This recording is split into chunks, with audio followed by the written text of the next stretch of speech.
नमस्कार, मैं प्रियंका मौर्य। आप देख रहे हैं क्लाउन टाइम्स की खास खबर। अब खबरें विस्तार से। मैं क्लाउन टाइम्स के दर्शकों को बताना चाहती हूं, जहां एक ओर बनारस में कोरोना का कहर अपने चरम पर है, वहीं दूसरी ओर जिला पंचायत और ग्राम प्रधान चुनाव में अपनी जीत दर्ज कराने के लिए प्रत्याशियों का चुनाव प्रचार भी अपने चरम पर है।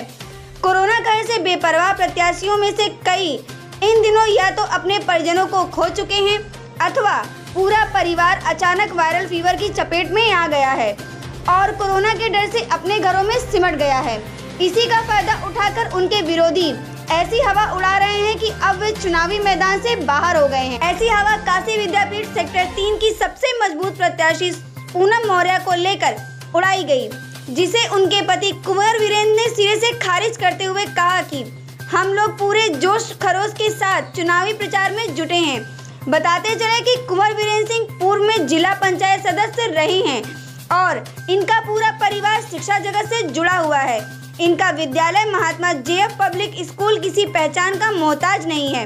बताते चले कि वर्तमान प्रत्याशी पूनम मौर्य बीएससी बीएड हैं और समाज सेवा से भी जुड़ी हैं और इनका चुनाव निशान गिटार है। इनके विरोध में वैसे तो दर्जनों प्रत्याशी चुनावी मैदान में हैं, बावजूद इसके स्थानीय मीडिया में प्रचार का सिलसिला जोरों पर है, जिसमें भाजपा से निष्कासित दीप कुमार सिंह खजूर का पेड़ चुनाव निशान के साथ चुनावी मैदान में प्रचार कर रहे हैं। तो वहीं दूसरी ओर टाइपराइटर के साथ संगीता यादव के पति कमलेश यादव भी चुनावी मैदान में जोर आजमा रहे हैं। इन तमाम प्रत्याशियों से क्लाउन टाइम्स ने जानने का प्रयास किया कि उनका चुनावी मुद्दा क्या है, लेकिन अधिकांश में व्यस्तता का बहाना बनाकर किन्हीं कारणों से कैमरे पर कुछ भी बोलने से मना कर दिया। ऐसे में इतना तो तय है कि जहां भाजपा, सपा, बसपा जैसे बड़े संगठन से जुड़े प्रत्याशी पूरी मजबूती के साथ इस बार चुनावी मैदान में हैं, ऐसे में मतदान के बाद ही तय होगा कि मतदाता किसके सिर पर जीत का सेहरा बांध रहे हैं। आज क्लाउन टाइम्स के रिपोर्टर प्रतिमा पांडे ने वाराणसी के टेंगड़ा मोड़ स्थित ग्राम सभा बीटी यहां से महिला प्रधान प्रत्याशी रीना सोनकर चुनावी मैदान में हैं।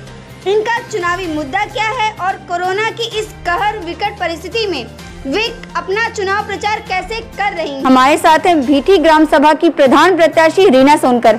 आइए इनसे जानते हैं कि इनका चुनावी मुद्दा क्या है, कैसे आगे बढ़ाया जाए, उनके अंदर जो क्वालिटीज हैं उनको कैसे निखारा जाए, और सबसे ज़्यादा ये है कि बच्चों की शिक्षा ये बहुत ज़रूरी है। अगर बच्चे नहीं पढ़ेंगे तो आगे कैसे बढ़ेंगे। देखिए, शिक्षा बहुत ज़रूरी है, क्योंकि जो कोविड-19 है इसमें मैंने देखा है कि जो लोग शिक्षित हैं उन्हें पता है कि हमें कैसे बचना है, कैसे रहना है, और शिक्षा की कमी होने के कारण ही लोग इसे महामारी ना समझ के एक आम बीमारी समझते हैं, सर्दी जुकाम खांसी बुखार। तो इसलिए शिक्षा बहुत ज़रूरी है, हमें आगे बढ़ने के लिए बहुत ज़रूरी है शिक्षा।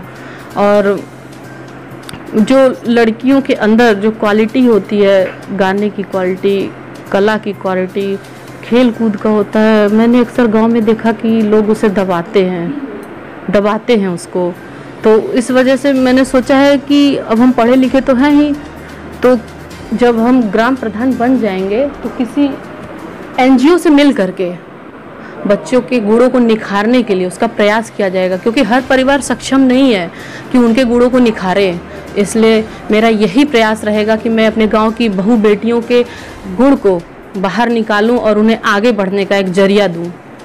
क्योंकि वैसे भी हर लेवल पे देखिए तो कहीं ना कहीं लघु उद्योग चलाए जाते हैं, तो अगर लघु उद्योग बेटियों के लिए तो नहीं है, ज़्यादातर ये महिलाएं करती हैं, बहुएं करती हैं घर घर में, बेटियां तो नहीं कर पाती हैं, उन्हें चूल्हे चौके तक ही सीमित करके रख दिया जाता है। तो कुछ न कुछ ऐसा प्रयास किया जाए जिससे उनके गुणों को बाहर निकाला जाए। और साफ़ सफाई बहुत ज़रूरी है, उसके लिए लोगों को जागरूक करना कि अपने आसपास पड़ोस और घर की सफाई वो खुद रखें।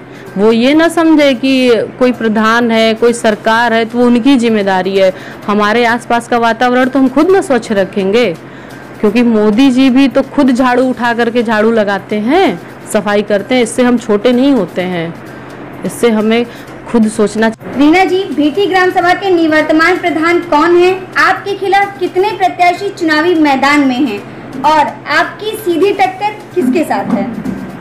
देखिए, इस समय निवर्तमान प्रत्याशी सुशीला सोनकर जी हैं और कुल टोटल प्रत्याशी 9 हैं, जिनमें 7 के चेहरे तो सामने आए हुए हैं, लेकिन 2 चेहरे ऐसे हैं जिन्हें कोई नहीं जानता है।